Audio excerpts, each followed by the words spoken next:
કેમ છો? મજામાં? સુવાક્યની દુનિયામાં, સુવિચારની દુનિયામાં આપનું સ્વાગત છે. મારા મિત્રો, એવું કહેવાય છે કે નકારાત્મકતા અને સકારાત્મકતા એટલે કે નેગેટિવિટી અને પોઝિટિવિટી આપણા જીવન ઉપર ઘણું પ્રભુત્વ છોડે છે, આપણા જીવનમાં ઘણું મહત્ત્વ હોય છે. આવી જ કોઈ વાતને સુવિચારથી કે કોઈ અજ્ઞાતે ખૂબ સરસ રીતે લખ્યું છે. અને તો આજનો જે સુવિચાર છે તેનો વિષય છે ગણતરી, કાઉન્ટિંગ, ગિનતી. કોઈ અજ્ઞાતે ખૂબ સરસ રીતે લખ્યું છે કે જીવનમાં તો ઘણું બધું મેળવવાનું બાકી છે, પરંતુ આપણું ધ્યાન ત્યાં જ છે જે નથી મેળવી શક્યા અથવા નથી મળ્યું. હવે મિત્રો, વાત ખૂબ જ સીધી છે, ખૂબ જ સરળ છે, એટલી જ મહત્ત્વની છે. અહીંયા જે વાત છે તે ગણતરીની છે ને આપણા જીવનની છે.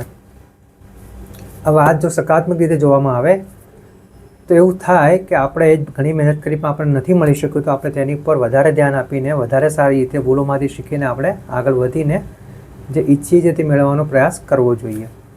પરંતુ આ જ વાતને નકારાત્મક રીતે નેગેટિવિટીથી જોવામાં આવે તો એવું લાગે કે આટલી બધી મહેનત કરવા છતાં પણ આપણને નહીં મળ્યું, તો મહેનત શું કરવા કરવી. આ દરેક વ્યક્તિગત રીતે, દરેક વ્યક્તિગત અનુભવોથી, દરેક વ્યક્તિગત વિચારોથી આ બધા વિચારો આવે છે.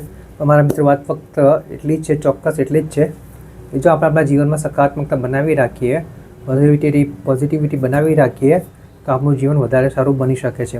મન છે, વિચારો આવશે, પોઝિટિવ પણ આવશે ને નેગેટિવ પણ આવશે, પણ આપણને ખબર પડવી જોઈએ કે આપણે કયા વિચાર ઉપર કામ કરવાનું છે ને આગળ વધવાનું છે. મારા મિત્રો, વાત ફક્ત એટલી જ છે કે આપણા જીવનમાં હજુ ઘણું બધું કરવાનું બાકી છે, પરંતુ જો આપણે ફક્ત ભૂતકાળને વાગોળ્યા કરીશું કે મેં આ કર્યું છતાં પણ નહીં કરી શક્યો, મેં ઘણી મહેનત કરી પણ મને મળ્યું નહીં, જો આવી નેગેટિવિટી મનમાં રાખીશું, દિલમાં રાખીશું, તો આપણે આગળ નહીં વધી શકીએ. વાત અહીંયા ફક્ત એટલી જ છે કે જૂનું કંઈ છે, જે કંઈ છે તેને ભૂલતા જવાનું છે. હા, એમાંથી શીખવાનું જરૂર છે, પરંતુ જે ભૂતકાળ, જે પાસ્ટ આપણને દુઃખ આપે છે, જે આપણને મહેનત કરતાં અટકાવે છે, તેવા ભૂતકાળને ભૂલવી ખૂબ જ જરૂરી છે. અને આપણું ધ્યાન હવે આપણે આગળ શું કરી શકીએ છીએ, આપણા હાથમાં શું છે, આપણે શું કરવા માટે વિચારીએ છીએ, આપણે શું કરવું જોઈએ, આ બધું જો એની પર ધ્યાન આપવામાં આવે તો ચોક્કસ જ આપણે આપણા જીવનની એક સારો વળાંક આપી શકીએ છીએ.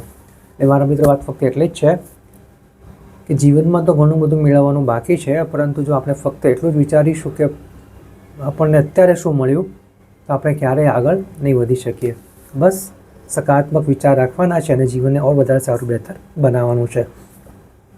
કારણ કે જીવનમાં તો હજુ ઘણું બધું મેળવવાનું બાકી છે. Thank you.